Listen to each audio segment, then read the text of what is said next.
Hi everyone, it's Jean. So I'm back and I'm just going to share a little video with you today. Not anything too spectacular, but some of the things that I've been doing just to kind of get myself back into the swing of things. Um, I've been doing some practicing with my jelly plate, and that's always fun because you never know what kind of prints you're going to get. And I've also been studying a little bit about the neurographic art because I'm really intrigued by it. And I think with the situation that I'm experiencing right now, that it would be a really amazing tool to try to help me with some of my feelings, some of my emotions, that kind of thing. So, over here on this side, you are going to see a pile of rubber stamps, and I have been stamping and doing all kinds of fun things with that. But I want to show you how I have interpreted the neographic art. And when you think about it, it is a process that actually is supposed to not only stimulate your mind, but your emotions and your body.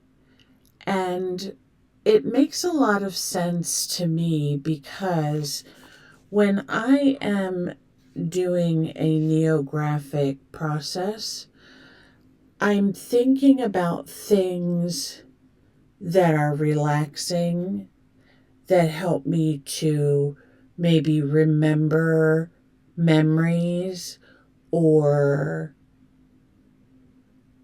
help me to use whatever those memories or thoughts are in a productive way in order to help me feel better about current situations. And that's sort of what um, neographica is about. It's about the neurons in your brain and retraining them to think, feel, which then in turn affects your body to help you feel better. So let me show you an example of what I do for neographic art. Now, I have just a postcard size of watercolor paper, and I decided to use watercolor because I'm not sure how I'm going to color this after I'm done the drawings.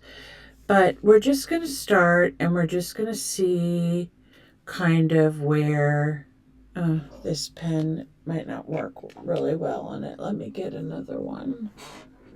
I didn't even try it out. This is the first time I've used them, so give me a momento to find another pen. Um, let's see, what size is this one? Oh, that one's too small. I don't like to use the real tiny micros because they're a little bit more difficult to let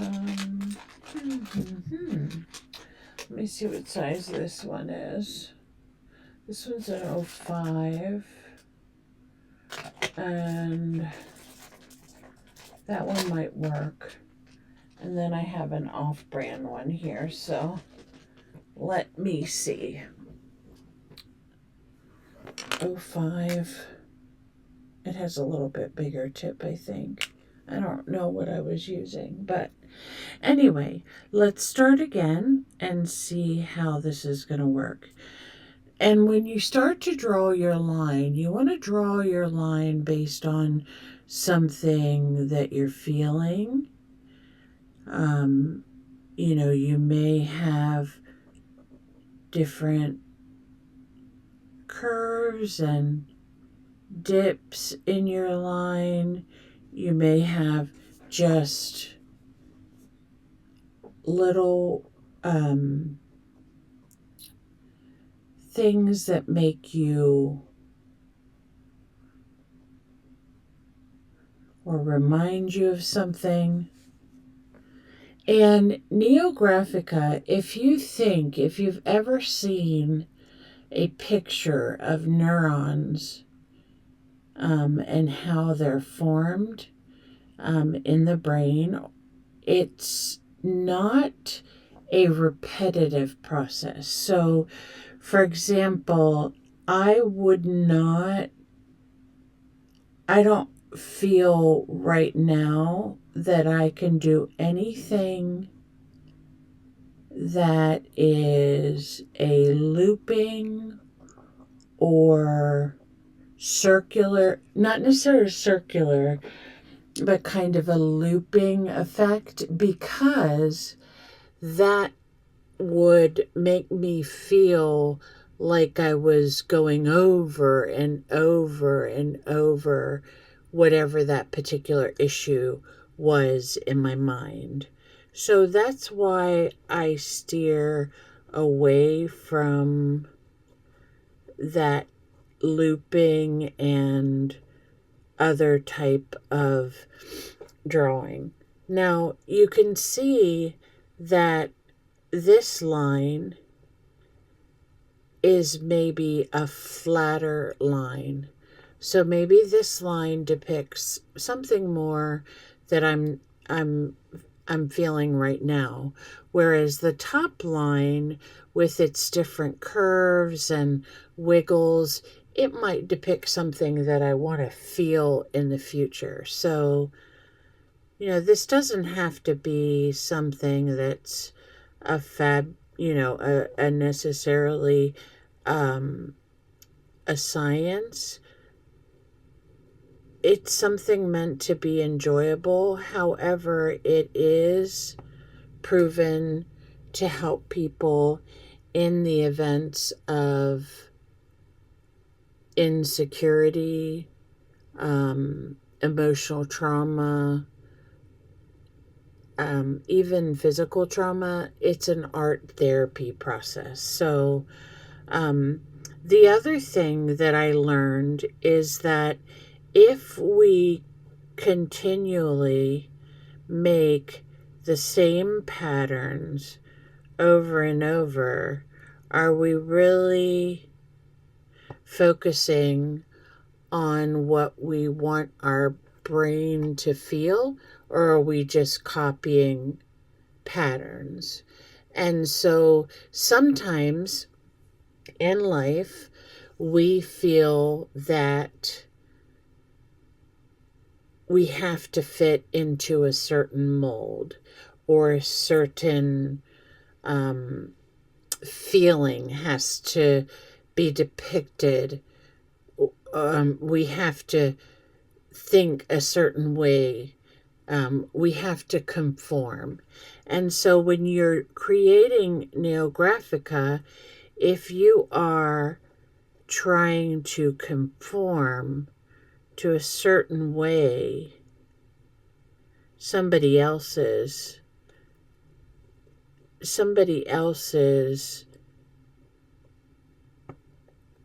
vision of the person you should be,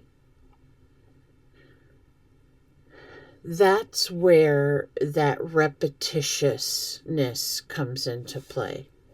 So with Neurographica, you want to start at one end and you want to go to the other end, and think of it as maybe a riverbed.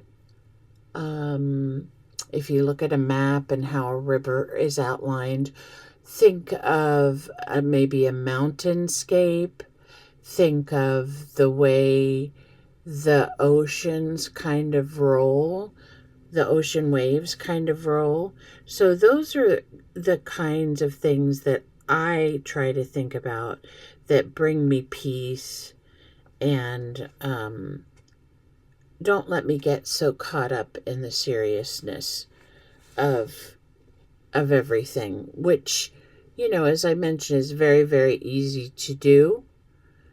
But when you take the time to do this particular process, it really helps you to feel better about what's going on. So after you draw your lines, you can choose to, I drew 1, 2, 3, 4, 5, 6. I think I'm going to draw one more, and I'm just going to let my pen just kind of go down and over and down to the bottom corner. So you kind of just let your pen go where you want. It doesn't mean that it has to make a particular design. So after we draw the lines that we feel we're going to use, we want to look where the lines intersect. And it's more than just curving the lines. You're curving in or outward, but you're also at the same time creating a round effect. So if you see here, I've created a circle in there. And then when I close the circle, that's where the neurons connect. So when I am making my curvature of the lines, I attempt to make the shape that is being curved a little rounder. So you can see right here where I rounded it off. And then this piece will be rounded as well because it's also circular. Now, when you do this, it's going to, you're going to have a little bit of a darker line. I'm going to see if I don't know if putting a white piece of paper under this would be helpful or not. Can you see it better? Maybe, yes.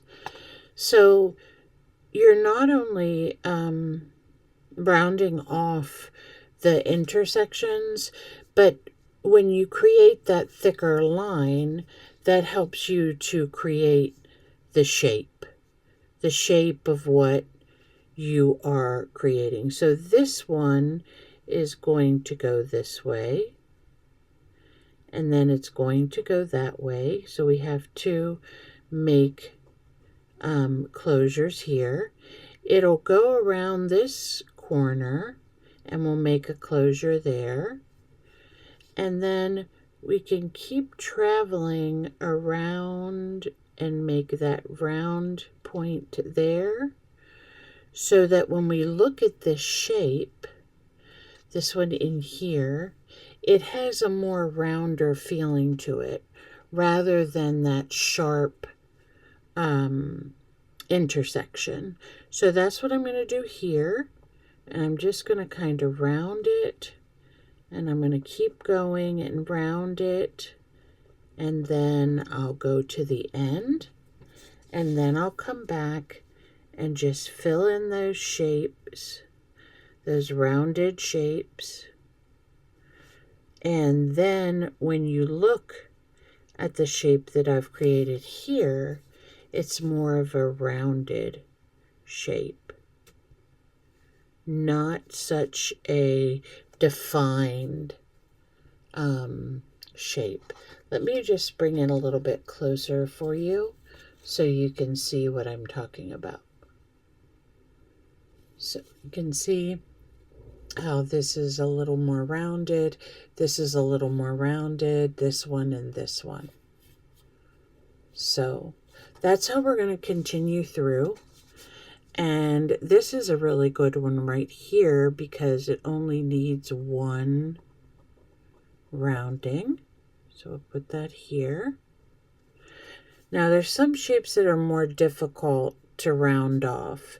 So we just want to make sure that anywhere a line intersects, we create that rounding effect. So we have one here, and this one we can actually continue to round so that we can go around in a circle and then it rounds it off. Okay, here it rounds and we can round again and round again, round again. Make this a little bit wider. And now we have rounded those intersections. And when you start doing this rounding process where you round and then you make sure that your shape, your internal shape, kind of has a round effect, you can actually start seeing what makes sense as neurons connecting. It's really very cool. I love it. And it took me a little bit to, I've been practicing it. Some of my earlier pieces are horrendous, and this one may not, in any means be perfect, but it's to give you more of an idea that it's not supposed to be a mechanical process. It's supposed to be a process that helps you therapeutically deal with whatever's going on. So that's kind of why I chose this particular project to come back and to kind of speak to you guys again, because I don't really want to dwell on what's going on, because when you dwell, you get depressed and you don't want to get out of bed, and believe me, I've been like that. So, okay. Let me make sure. So we have 1, 2, 3. This one needs rounded right here. And this one needs rounded here. So we'll just make that shape kind of a more rounded shape. And it needs to be rounded right here. So we have that intersection. That's what I call them, intersections.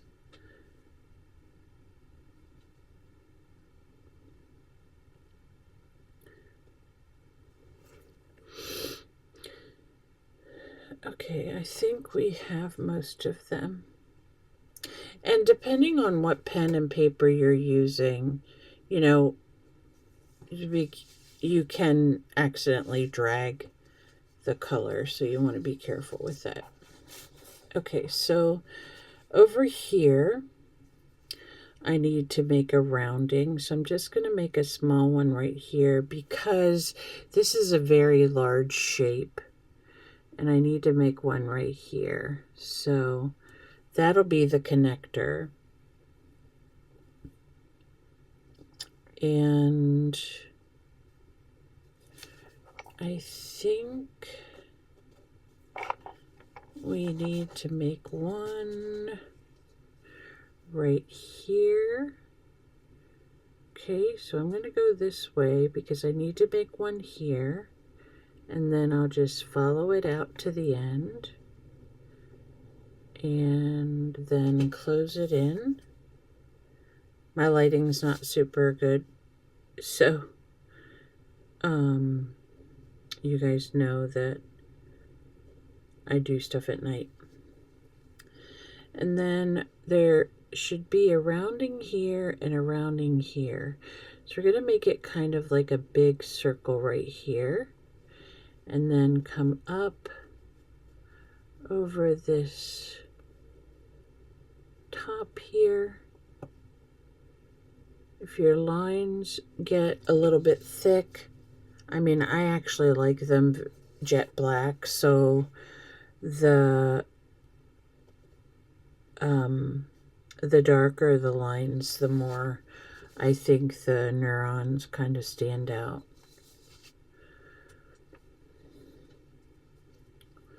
Okay, so let's just continue here where we know, where we're familiar with the area.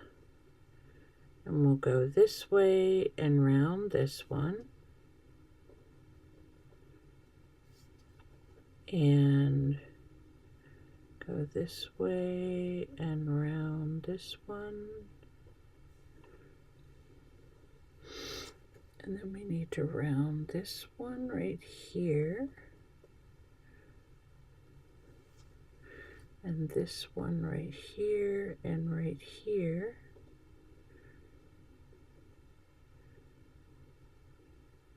These smaller areas get a little bit trickier.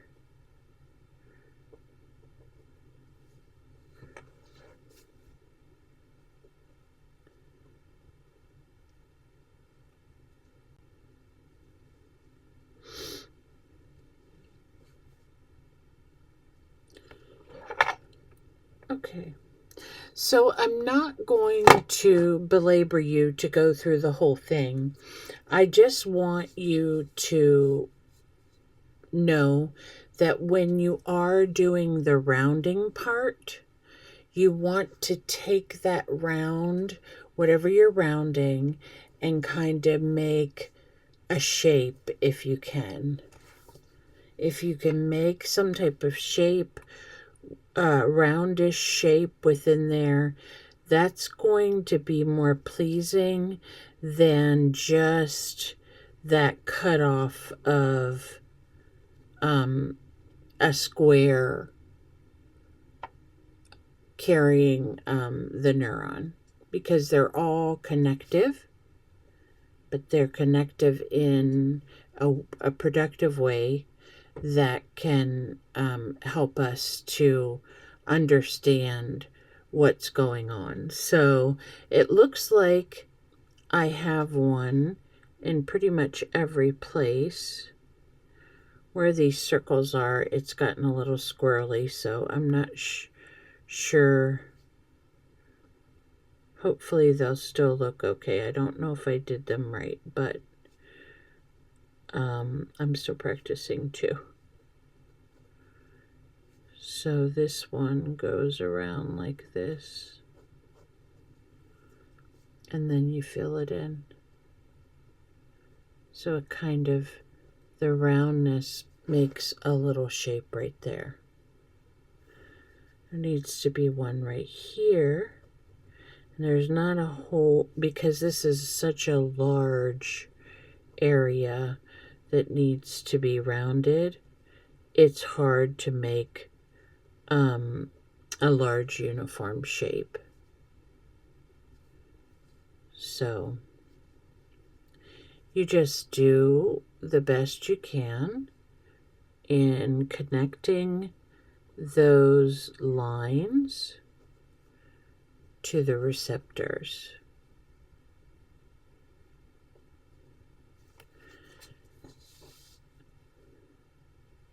And remember, true neurographic art does not involve patterns or repetitious movements that will keep you in your negative cycle or make you feel like you're conforming to a certain mold. So keep that in mind, and when I come back, we will explore how to choose your colors and what the colors mean. And I hope that you've enjoyed this little visit, and I will be back soon with a very special announcement, and I hope you all are still tuning in. I love you much, and I will see you in the next one.